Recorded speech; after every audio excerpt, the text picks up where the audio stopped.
Hello and welcome to the Ryoho Wellness Podcast. This is Margit Jefferson and I am here with Andrei Gospodarczyk, the founder of Ryoho. The vision behind Ryoho Wellness is to create a tipping point in wellness worldwide, and this podcast will contribute towards that. In each episode, we explore different health issues that present as case studies in Andrei's practice. They range from everyday common health problems through to extremely serious health issues and illnesses. We explore body parts and how they respond to nutrition and environment, and we work on inspiring people to change their life for good through an everyday wellness focus. Ryoho is a wellness modality that is unique because it focuses on healing and wellness through basic food and exercises that maneuver the body back to a state of balanced health. People literally jump out of their skin with energy and vitality when they follow Ryoho.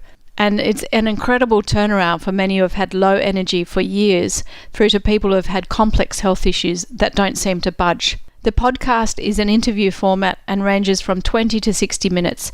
And if you'd like more of an introduction on Andrei, please see the 3-minute introduction in the first podcast on the homepage. And at the end, I'll be here to give you a little bit more information. So without further ado, let's get into this episode. This episode is designed to help people understand the psychology of what happens in the first few stages of a new program. So be it a new exercise program, a new diet, a new habit forming exercise, anything that is started that is new, this is really all about that. And what happens during that first critical stage when you may still have cravings for the old way of doing things. There's a great philosophical statement that says, why do we do what we do when we know what we know? In particular, you said day 3 of starting a program is often the hardest because that's when the cravings really kick in. Why is it day 3 that's the hardest? And why do people give up so easily where their level of intelligence says, yes, absolutely, this is the right thing that I should be doing for my body? Okay, so all of us are complicated creatures. There's different aspects of us. Even if we look at our basic physiology, the upper body from the waist up, around the diaphragm, is the heart and the lung function. And it expands, it opens upwards. This is our creative center. This is the bit that is upright. It makes us unique. Human beings being upright, having this expanded upper body, this V shape that is very passive and soft, that is expansive. The heart is basically just a couple of little valves that responds to pressure. The lungs are thousands of kilometers of pathways, little air passages that just respond to the diaphragm movement. The neck and shoulders and brain, the eyes, the nose, the ears, all of these different systems in the upper body are responsive. They are receptors to stimuli that is around us in the environment. This aspect of us is information gathering, and it's a guiding part of us. The human beings are unique. There's this upper body function that is expansive, that is all receptor oriented, that is supported by the lower body contraction.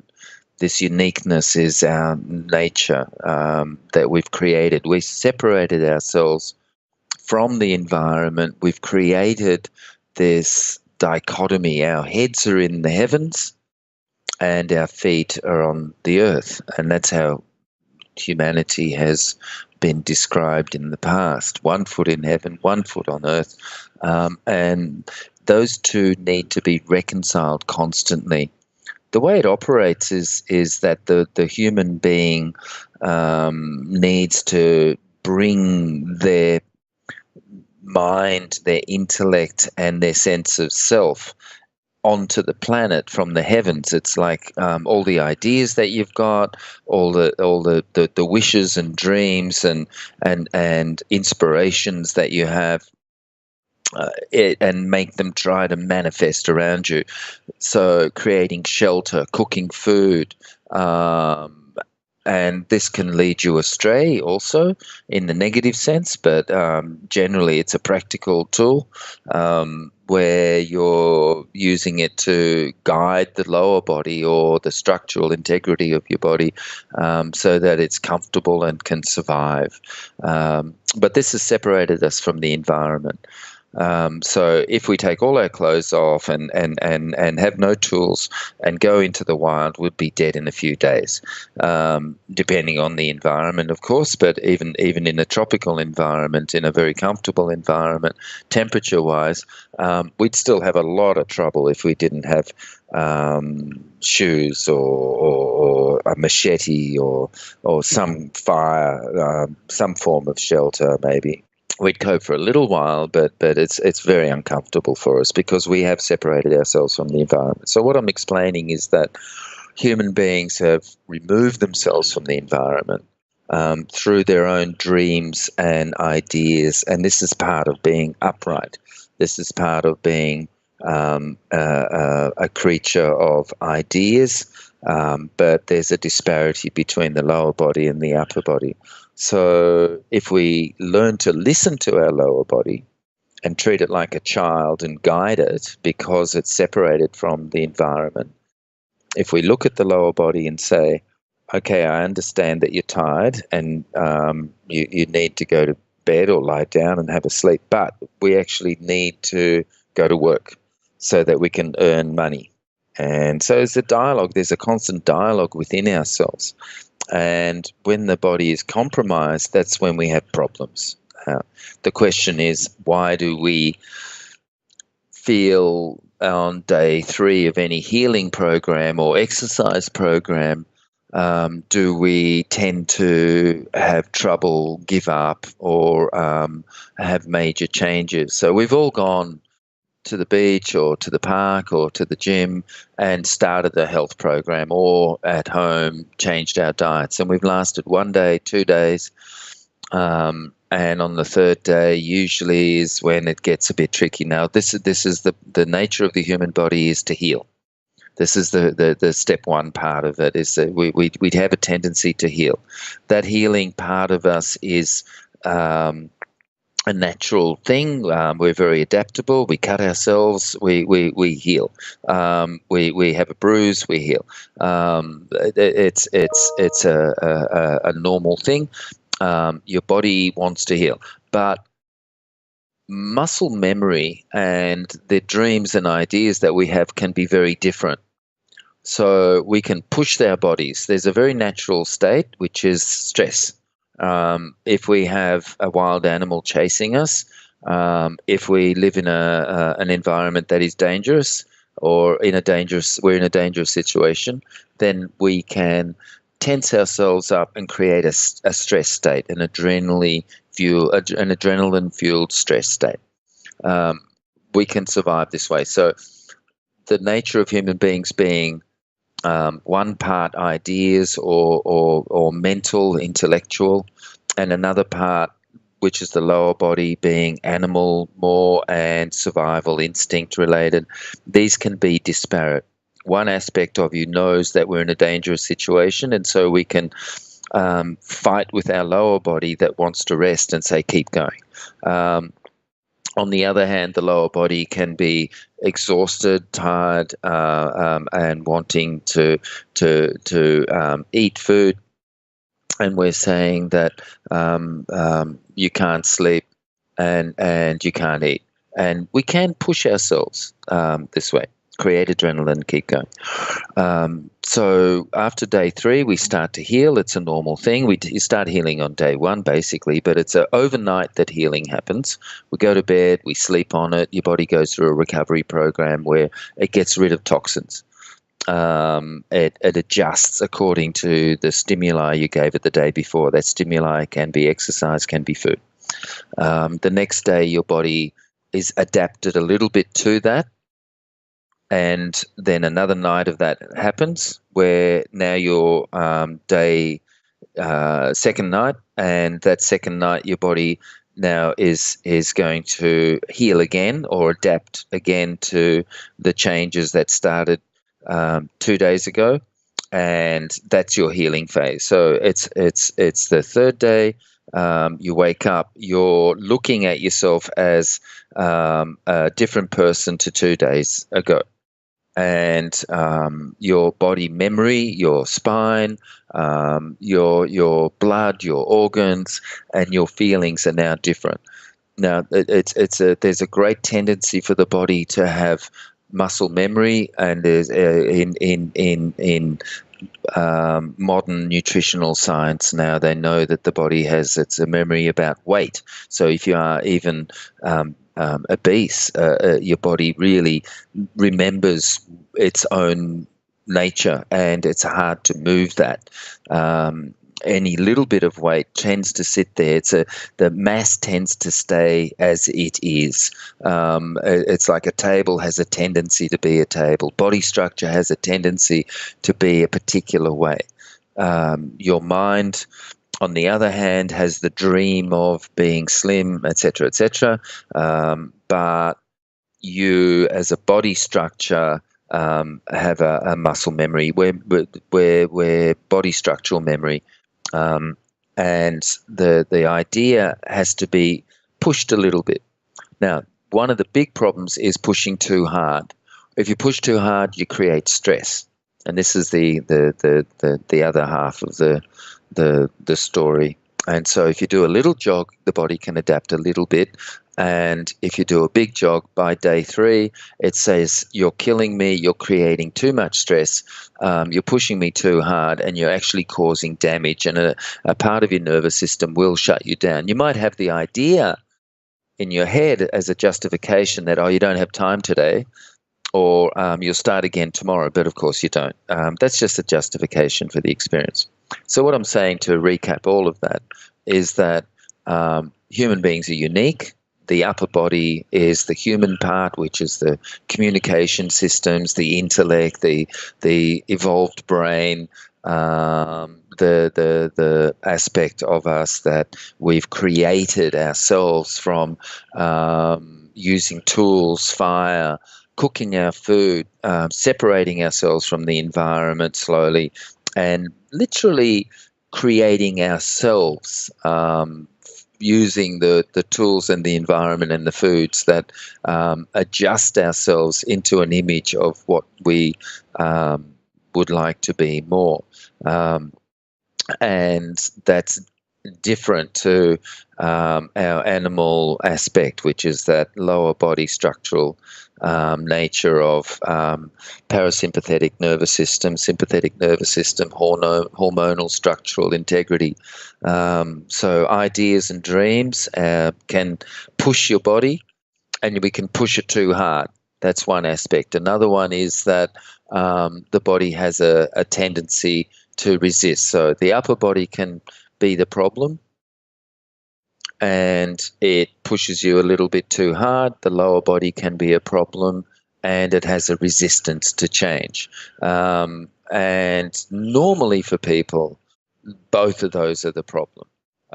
We push ourselves too hard, and the body has a resistance to change. What you need to do to allow change to happen is be gentle with yourself, know the right tools, understand your body, focus on not what you're losing, but focus on the pleasure of what you're getting. But if you push too hard, there's only discomfort.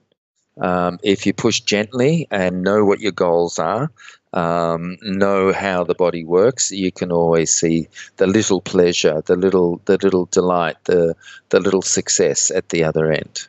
You can't push too hard. You need to, like any other animal, you can't yell at your kids and be too strong with them. You can't yell at your horse and be too strong with it. You can't yell at your body and be too strong with it. It will back up, and you will only get a negative reaction. On the other hand, you need to have understanding of what you're really trying to achieve, and know how that body works. And that's when you'll get results with the lower body being in favor of your ideas. If you're knowing how to satisfy, for example, its hunger. So if there's sweet cravings, know how to satisfy those sweet cravings. Don't just keep on saying no more sweets. You need to satisfy that craving somehow. Give it what it needs, and then satisfaction results, but you're satisfying the body in the right way. If it gets overtired, it becomes hysterical, and then it's just panic and stress. Then we give in, we break. The other part is having understanding. If you understand how the body works, and know that you don't push too hard, then you can have some gentle, sweet blending of mind and body, a sweetness of cooperation. Yeah, so that's really, really interesting. So you did simplify it really, really well. And on a very tactical level, what I'm getting from what you're saying is that avoid massive physical stress in the first 3 days in particular, so that your body doesn't get too exhausted and gives up. And then the second point is to treat your body like a child and recognize that if there is sweet cravings, then satisfy that, but in keeping with the guidelines and principles that you're trying to stick with in a program. And if it needs sleep, give it sleep, and if it needs salty foods, give it something that satisfies that. Understand how the body works. That's the thing. You've got to understand how it works. You can't just keep on pushing it at random and abusing it. There's a lovely saying, which is treat your body as if you would a good friend. At least. Yeah. When the 10 o'clock in the morning cravings come, or the post-lunch craving comes, or the 5 o'clock cravings come, or whenever it is that craving hits a person, which is usually at a weak point physically, so tiredness or stress of getting through a day or the end of the day or post-dinner, then that's when these principles have to kick in, so that the process becomes guided rather than reactionary, and conscious rather than unconscious. Is that essentially what it boils down to? Yeah. Essentially, yeah. So my training was a very good example of a lack of understanding. So I was put into a dojo environment. Being in a dojo environment, my training was where you get up very early in the morning and you're pushed really hard. You run up a hill that you can barely walk up. It's so steep, and it takes at least an hour. Cold showers, intense yoga where it's terrifying. You wake up in the morning terrified because you know it's coming. As soon as you finish that class, you start thinking about the fact that you have to do it again the next day. The amount of food is not only minimal, it's after a few days it brings tears to your eyes because you're so incredibly hungry that the little bit that they give you after a few days, you're crying in gratitude, literally tears in your eyes. It's so intense, but the results are astonishing. So within a week, my handwriting had changed. It became ordered and clear, up and down, straight, spaced neatly in a straight line because I was writing a lot. And I could see from in 1 week, the transformation was astonishing. But no one had explained in English or Japanese what you were aiming for and what results to look for. So a lot of these things, only upon reflection many years later, when I'd recreated them myself in a more gentle, clear, supportive, understanding way, and developing a relationship between mind and body, much later did I actually realize what had happened, because once you get to this experience level, you then keep on seeking it again. So they'd passed on to me a level of experience but no understanding, and so it took me many years to recreate that for myself. So if I had have had understanding, it would have been such a pleasure doing what I was doing, plus also I wouldn't have had to spend years recreating it. The big problem is that you cannot understand something until you have the experience. And so the Japanese way, and traditionally the Oriental way, and the traditional Western way when we still had apprenticeship training, was just do it, and from that experience you will understand, and then we can talk about it. Because trying to explain anything to anyone if they haven't been there is very, very difficult. So yeah, it's an example of that. Yeah, I think framing it for the modern lifestyle and the person participating in a modern lifestyle is very, very important, because that is part of the conscious convincer that they need to go through. They don't have the time to do what you did, even though that ultimately we all know that we learn better through experience than by being told. But at least framing it, which is what you've done perfectly, helps enormously. Sure, and Western minds need that. They're actually different to the Asian mind too. They're not as a collective, and it's just a very different type of cultural reality. We won't act as the Occidental mind will not accept a challenge. It will not let go. The Occidental mind will not let go unless it has good enough reason and deep understanding.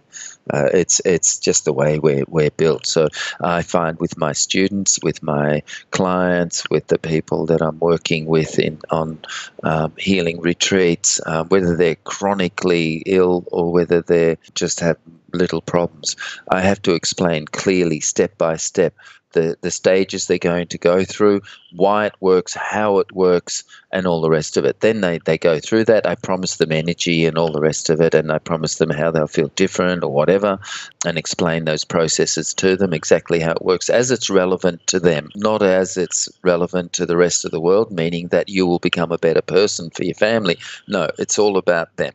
And that's just the way we are. Your back will be better, your thighs will be slimmer, you'll be standing straighter, and because you're standing straighter, your neck tension will dissolve. So it's all based on these sorts of experiences, just very personal stuff. It has to be framed that way. And then once they've gone through it, though, they become a totally different person, because it changes you. Healing is a transformative process when it's done properly, when it's done in the real sense, not just covering up symptoms. And that transformation, that process of healing, you look back on yourself and you think, oh my God, I was so stupid. I had no idea. And then you spend the rest of your life maintaining that change because you don't want to lose it again. So you eat something that you would have liked before, the old person would have liked before, like ice cream or something, and think, oh my God, this is not pleasant anymore. It's because even though it tastes nice, it doesn't give you a pleasant feeling because it's not supportive of being mind and body stable and strong and feeling healthy. So yeah, your choices, your ideas, your way of living is transformed. You can't explain that to someone. You can only use their problems as a guide. So all you can do is say, well, your buttocks and thighs will be slimmer, not that you will be a more useful person for humanity. Yeah, that's perfect. Thank you. A little gem on what happens in the first 3 days of a new program. Thank you for listening, and we hope this has given you a whole new perspective on how to get through those early stages of a new program, whatever that may be. Any listeners who would like to learn more about Andre's work or Ryoho can connect and follow on Instagram and LinkedIn using the address of Ryoho Wellness. We spell Ryoho Ryoho and then add wellness on the end, obviously. Episode notes will be loaded up and available at ryohowellness.com, which is the master website. And just a few more things before you take off. Number 1, do you have a health issue or question you would like explored in one of our podcasts? Please submit it to us at the website where there is a contact page, ryohowellness.com website. Number 2, would you enjoy being notified by very short email every time we do something on Ryoho Wellness? This includes notification of our up-and-coming wellness podcasts and other things towards our tipping point. If you want to receive that, go to ryohowellness.com and drop in your email address and you'll get the very next one. And we hope you really enjoy it. Thanks everyone for listening, and thank you, Andre, for another fantastic episode. See you next time.